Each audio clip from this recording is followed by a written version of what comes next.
গতকাল তোদের বাড়িতে গিয়ে বৌদি যা আমাকে খাওয়ালো আমি কোনোদিনও ভুলতে পারবো না।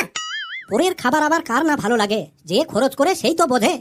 বৌদি তো আমাকে কিছুতেই আসতে দেবে না, বলছিল ফেলু ভাই আজকে রাতটা আমাদের বাড়িতে থেকে যাও, আমি তোমার দাদাকে ফোন করে খাসির মাংস আনতে বলবো।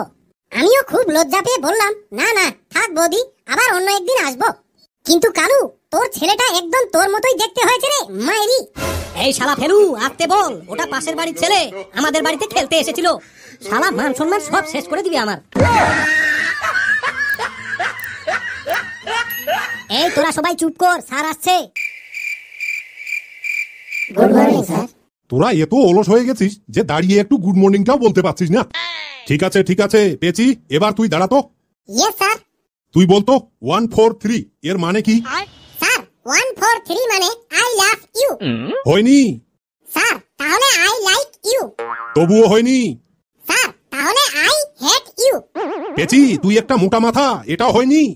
স্যার তাহলে আপনিই বলুন এর মানে কি? এর মানে হলো 143, মূর্খ কোথাকার। এবার বল পুরুষদের জীবন কেমন হয়? স্যার যখন পুরুষদের জীবন 5 থেকে 15 বছর বয়স তখন নैनो में सपना, যখন 15 থেকে 25 বছর বয়স তখন सपना में सजना, যখন 25 থেকে 35 বছর বয়স তখন सजना पे दिल आ गया, আর বাকি জীবনটা বউয়ের ইশারায় নাচবে তাথাইয়া হো, আর সংসারটা চলবে ধুম টানানানানা ধুম। এবার বল কালো মুরগি সাদা ডিম দিতে পারে কিন্তু সাদা মুরগি কালো ডিম দিতে পারে না, এই একই রকম একটা জলজ্যান্ত উদাহরণ বল। স্যার তাহলে শুনুন, বাঙালিরা মদ খেয়ে ইংরেজি বলতে পারে কিন্তু ইংরেজরা মদ খেয়ে বাংলা বলতে পারে না। ফেলু এবার তুই দাঁড়াতো। Yes sir. তাহারে আমি শুনলাম তোকে পুলিশ ধরে নিয়ে গিয়েছিল, তা পুলিশ তোকে ধরলো কেন?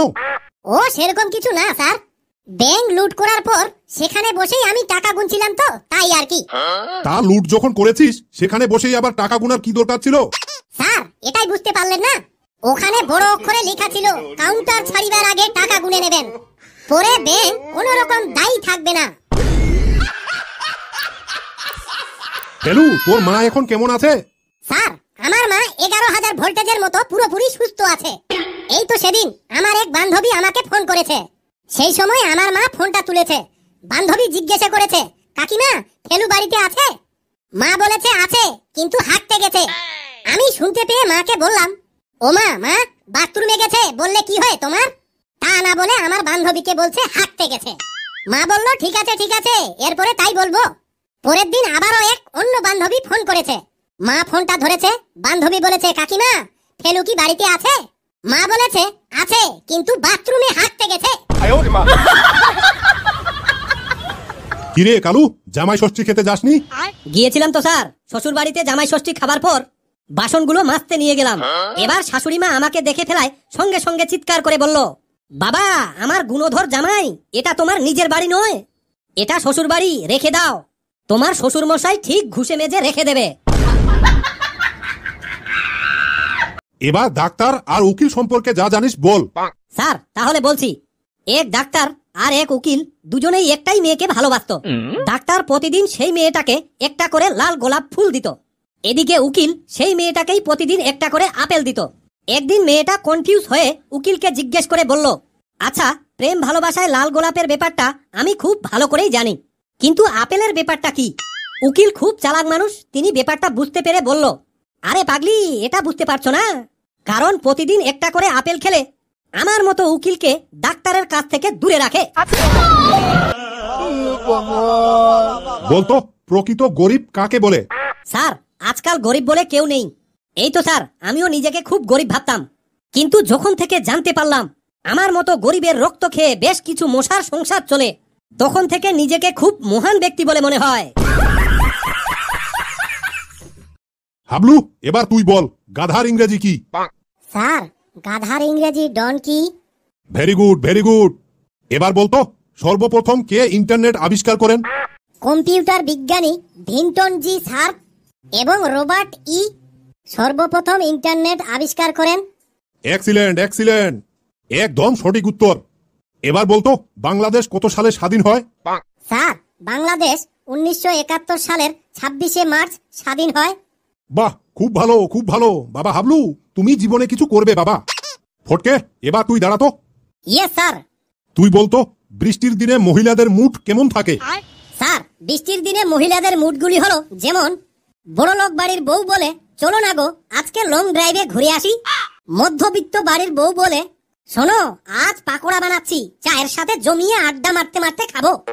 আর এক আমার মতো গরিবের বউ এরা বলে, শোনো এই দড়িটা এ মাথা থেকে ওই মাথা পর্যন্ত টাঙ্গিয়ে দাও তো, জামা কাপড়গুলো শুকাতে হবে। পৃথিবীর মধ্যে সব থেকে সুখী কে? এই বিষয়ে বিস্তারিত একটা শিক্ষণীয় গল্প বলো। স্যার তাহলে বলছি শুনুন। একজন খুব ধনী ব্যবসায়ী দামি গাড়ি চেপে কোথাও যাচ্ছিল। রাস্তায় হঠাৎ তার চোখ পড়লো একজন লোকে ফুটপাতে ইটের উপর মাথা রেখে বিন্দাস ঘুমিয়ে আছে। এদিকে প্রচন্ড রোদ, ধুলাবালি, চারদিকে গাড়ির আওয়াজ, এত কিছুর মধ্যেও লোকটি ঘুমাচ্ছে কেমন করে।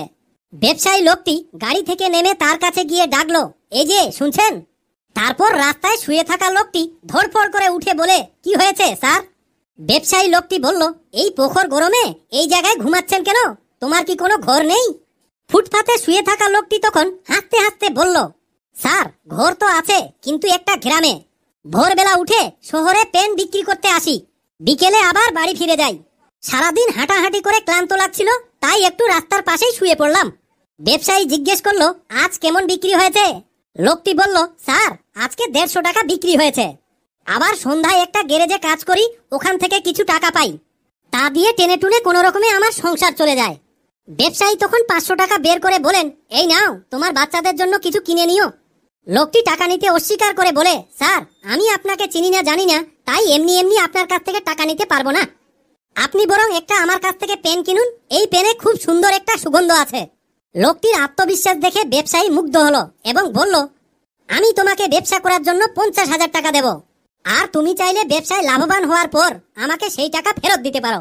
এবার কয়েক বছর ব্যবসা করার পর সেই পেন বিক্রেতা লোকটির এখন শহরে নিজস্ব 3টি দোকান সহ ফ্ল্যাট, 4 চাকা গাড়ি সব হয়েছে।